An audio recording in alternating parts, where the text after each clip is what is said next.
ഈ ലോകത്തുള്ള എല്ലാവർക്കും ഓരോരോ കഴിവുകളുണ്ടാകും.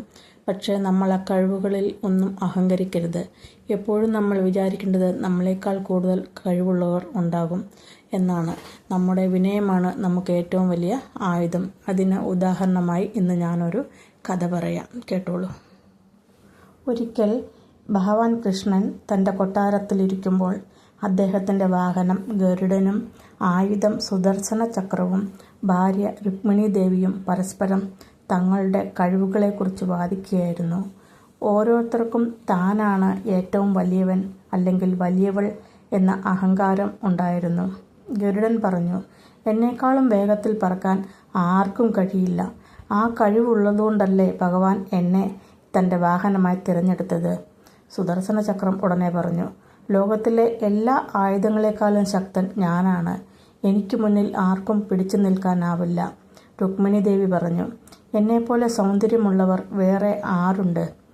ഞാൻ സാക്ഷാൽ സീതാദേവിയെപ്പോലെയാണ്. അവരുടെ അഹങ്കാരം കണ്ട കൃഷ്ണൻ മന്ദഹസിച്ചു. അവരുടെ അഹങ്കാരം ഇല്ലാതാക്കാൻ അദ്ദേഹം ഒരു പദ്ധതി തയ്യാറാക്കി.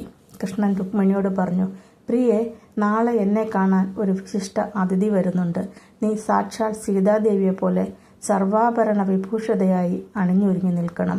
പിന്നീട് അദ്ദേഹം ഗരുഡനെ വിളിച്ചു പറഞ്ഞു, ഗരുഡ, നീ വേഗം പറന്ന് കാതങ്ങൾക്കപ്പുറമുള്ള ഗുഹയിൽ തപസ് ചെയ്യുന്ന ഹനുമാന്റെ അടുത്തുപോയി ശ്രീരാമനും സീതാദേവിയും അദ്ദേഹത്തെ കാണാൻ ആഗ്രഹിക്കുന്നു എന്ന് പറയുക.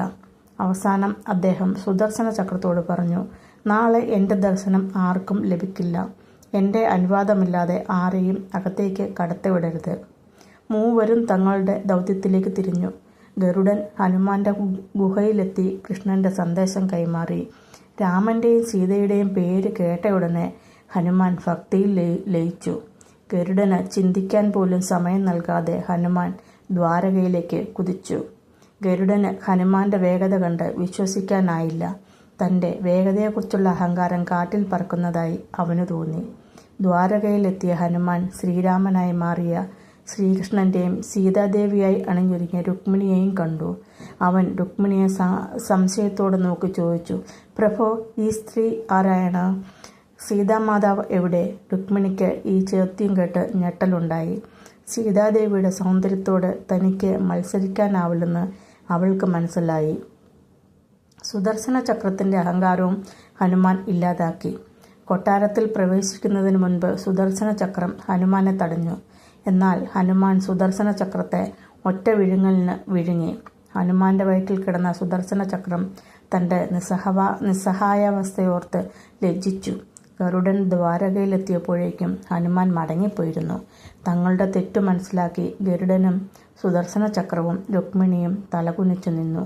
കൃഷ്ണൻ അവരോട് പറഞ്ഞു, നിങ്ങൾക്കെല്ലാവർക്കും അസാമാന്യമായ കഴിവുകളുണ്ട് എന്നത് സത്യമാണ്. എന്നാൽ ഒരിക്കലും അഹങ്കരിക്കരുത്. കാരണം ഈ